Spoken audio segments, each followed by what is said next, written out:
নমস্কার। আজকে আমরা ডক্টর বেসেল ভ্যান ডা কোকের লেখা একটা খুব পরিচিত বই the body keeps the score এটা নিয়ে একটু কথা বলবো। হ্যাঁ, বইটা তো বেশ সাড়া ফেলেছে। ঠিক, বইটা আসলে দেখে যে ট্রমা কিভাবে আমাদের ব্রেন, শরীর, এমনকি সম্পর্কের উপরও গভীর ছাপ ফেলে, তাই না? একদম।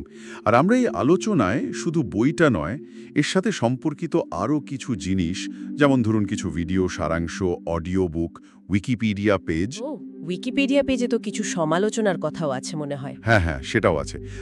কিছু ব্লগ পোস্টও দেখেছি। মানে বিভিন্ন দিক থেকে বিষয়টা বোঝার চেষ্টা আর কি। আচ্ছা, তো আমাদের আজকের লক্ষ্য হলো এই সব সূত্র থেকে ট্রমার প্রভাব আর ওই যে মূল ধারণাটা, শরীর কিভাবে পুরনো আঘাত মনে রাখে হুম। সেটা বোঝা, আর নিরাময়ের পথগুলো কি হতে পারে সেটাও দেখা। বইটা যে এত জনপ্রিয়, আবার কিছু বিতর্কও আছে, দুটো দিকে আমরা দেখব। ঠিক। শুরুতেই তাহলে আসি, ট্রমা বলতে লেখক ঠিক কী বোঝাচ্ছেন। মানে ভ্যান ডার কোকের মতে এটা শুধু অতীতের কোনো ঘটনা নয়, না, তাহলে কি?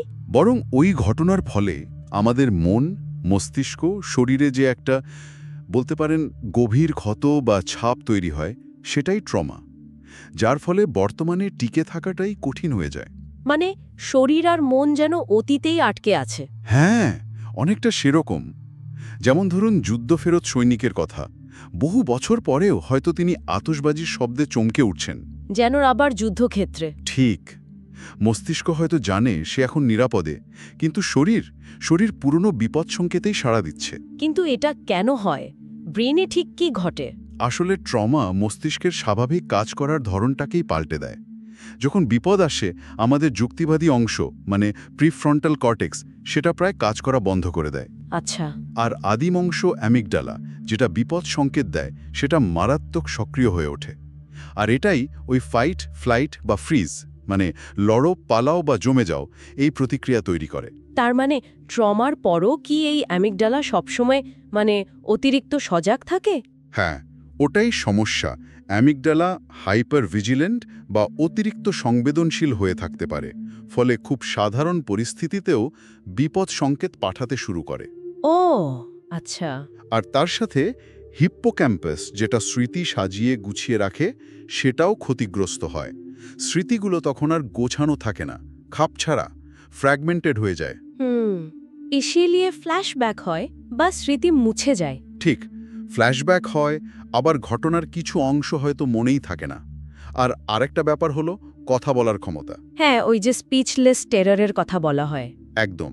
ভ্যান ডার কোক দেখান যে ব্রোকাজ এরিয়া, যেটা ভাষা বা কথা বলার সঙ্গে যুক্ত, সেটাও ট্রমার সময় নিষ্ক্রিয় হয়ে যেতে পারে।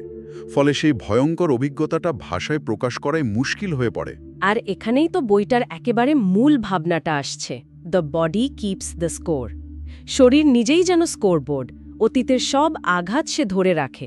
ঠিক তাই, এটাই বইটার কেন্দ্রীয় ধারণা। ট্রমা শুধু মনের ব্যাপার নয়, শরীরের ওপর এর গভীর প্রভাব পড়ে। শরীর যেন সারাক্ষণ একটা স্ট্রেস বা উত্তেজনার মধ্যে থাকে, স্ট্রেস হরমোন বেরোতে থাকে। এর ফলে কি দীর্ঘমেয়াদী শারীরিক সমস্যা দেখা দেয়? অবশ্যই।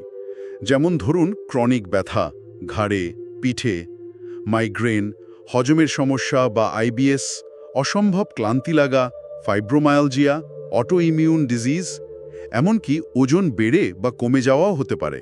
মানে মন খারাপের সাথে শরীরেরও এত যোগ? হ্যাঁ, আর অনেকে তো নিজের শরীর বা অনুভূতি থেকেই কেমন বিচ্ছিন্ন বোধ করেন, যেটাকে ডিসোসিয়েশন বা ডিপার্সোনালাইজেশন বলে।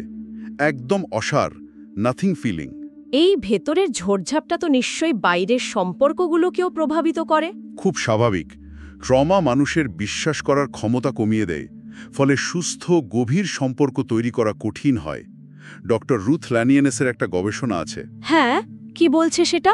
সেখানে দেখা গেছে ট্রমাগ্রস্ত মানুষের মস্তিষ্ক সামাজিক পরিস্থিতিতে, ধরুন অন্যের চোখের দিকে তাকালে, স্বাভাবিক কৌতূহলের বদলে একটা আত্মরক্ষামূলক প্রতিক্রিয়া দেখায়। ও আর বিশেষ করে যদি শৈশবে ট্রমা থাকে, মানে অ্যাডভার্স চাইল্ডহুড এক্সপিরিয়েন্সেস বা এসিএস, যেমন নির্যাতন বা চরম অবহেলা, হ্যাঁ, তাহলে প্রাপ্তবয়স্ক জীবনে মানসিক শারীরিক সমস্যা ঝুঁকিপূর্ণ আচরণ এগুলোর সম্ভাবনা অনেক বেড়ে যায়। তার মানে শৈশবের আঘাতের প্রভাব এত দীর্ঘস্থায়ী? ভ্যান ডের ককের মতে এটা মানসিক অসুস্থতার অন্যতম প্রধান কারণ, যা প্রতিরোধ করা সম্ভব। কিন্তু যদি শরীর আর মন দুটোতে এত গভীর ছাপ পড়ে, তাহলে মুক্তির উপায় কি?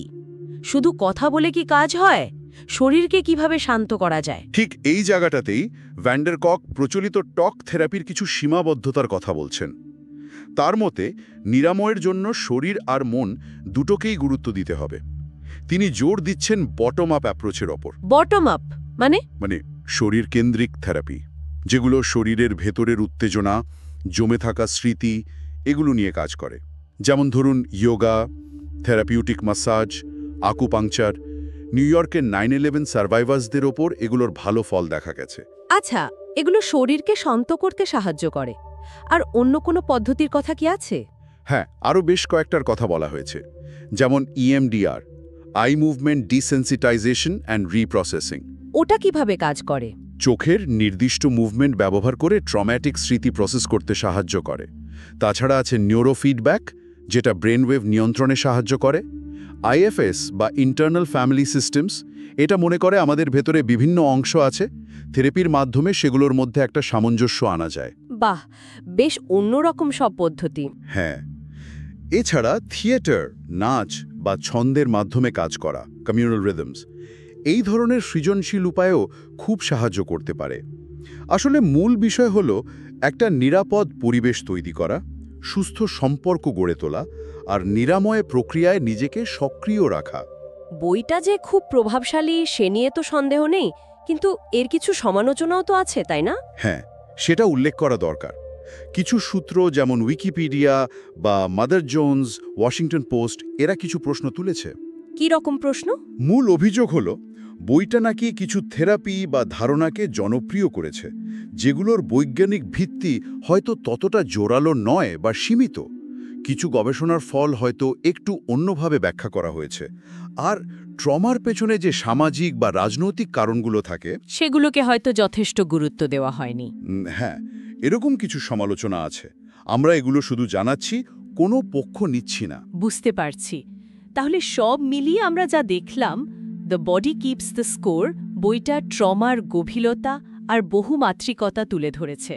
এটা শুধু মনের ব্যাপার নয়, মস্তিষ্ক আর শরীরেও এর দীর্ঘস্থায়ী প্রভাব পড়ে। একদম। আর নিরাময়ের জন্য শরীরকে গুরুত্ব দেওয়ার কথা বলেছে, যদিও কিছু পদ্ধতি নিয়ে বিতর্কও আছে। হ্যাঁ, বইটা নিঃসন্দেহে ট্রমা নিয়ে আমাদের ভাবনা চিন্তা, বিশেষ করে শরীরের ভূমিকা নিয়ে ভাবনাকে অনেকটা এগিয়ে দিয়েছে। অবশ্যই। এই আলোচনা শেষে আমার মনে একটা প্রশ্ন আসছে। যদি শরীর সত্যি অতীতের আঘাতগুলোকে এইভাবে নিজের মধ্যে জমিয়ে রাখে, তাহলে সেই অদৃশ্য বোঝা থেকে পুরোপুরি মুক্তি পাওয়ার সবচেয়ে কার্যকর উপায়টা আসলে কি হতে পারে? এমন কোনো উপায় যা আমাদের মন আর শরীর দুটোকেই একসঙ্গে সত্যিকারের শান্তি এনে দিতে পারে? সাবস্ক্রাইব কর, ভুলিস না ভাই। তুই না থাকলে কারে আর শোনাই। কমেন্টে দে তোর মনের বাক্য, অন্তরের গল্প পাবে আরও চাক্ষা। আগামী গল্পে আবার দেখা হবে।